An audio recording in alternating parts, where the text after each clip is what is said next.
കൊറേ നേരം ഇനി ആരും കാത്തിരിക്കണേ. അതൊക്കെ ഉണ്ട്, ഇപ്പൊ വരും, നീ കണ്ടാ മതി. ഇതൊന്നും വേണ്ടായിരുന്നടാ. പിള്ളേരെ കൊണ്ട് ശരിക്കും നിനക്കറിയില്ലപ്പോ ഇടയ്ക്ക് 10 മിനിറ്റിനാക്കി 55 മിനിറ്റ് ആക്കി ആ ലീക്ക് ഇടയ്ക്ക് ആ ലിങ്കേക്ക് വരുമ്പോൾ അയച്ചു തരില്ലേ? ആരാ അയച്ചാണെന്ന് അറിയോ?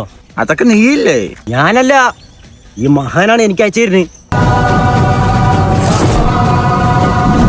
അയ്യോ, ഇദ്ദേഹമാണോ അത്? ഞാളെ കാലിന് അശ്വനെ ലിങ്ക് ഒക്കെ എവിടെ നിന്നാ കിട്ടണത്? ആശനടുത്ത് അതുപോലെ ചോദിക്കാൻ പറ്റില്ല, എനിക്ക് സാധനം കിട്ടിയ പോരെ. അതൊന്നും കുഴപ്പമില്ലടാ, പുതിയ പിള്ളേരല്ലേ, ഞാൻ പറഞ്ഞുതരാ. പലരുടെയും രാത്രികൾ ആനന്ദകരമാക്കുന്നത് ഞാനാണ്. അവരെപ്പോ ഉറങ്ങണം എപ്പോ ഉറങ്ങണം തീരുമാനിക്കുന്നത് ഞാനാണ്. അതെ, ആശാൻ പറയും, ഞങ്ങൾ അനുസരിക്കും. ഈ ലിങ്ക് എന്ന് പറഞ്ഞ പിള്ളേർ ചോദിക്കുമ്പോൾ അവർക്ക് നമ്മൾ അയച്ചു കൊടുക്കും. അപ്പൊ അവർക്ക് കിട്ടുന്ന ഒരു സന്തോഷമുണ്ടല്ലോ, ഈ മഴ കാത്തിരിക്കുന്ന വേഴാമ്പലെ പോലെ. അത് കാണുമ്പോൾ എന്റെ കണ്ണു നിറയോടാ. ഈ ലിങ്കുകൾക്ക് വേണ്ടി ഞാൻ അലഞ്ഞിട്ടുണ്ട് പല രാജ്യങ്ങളിലും, ഒരു ഭ്രാന്തനെ പോലെ VPN ഉപയോഗിച്ച്. അവസാനം അത് കിട്ടുമ്പോ എനിക്കൊരു സന്തോഷമുണ്ട്, പറഞ്ഞിരിക്കാൻ പറ്റില്ല. അശ്വനെ പുതിയത് വല്ലതും വന്നിട്ടുണ്ടോ?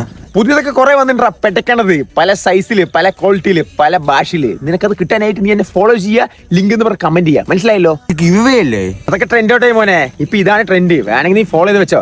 ഇടയ്ക്കിടയ്ക്ക് പല സാധനങ്ങൾ ഇറങ്ങും.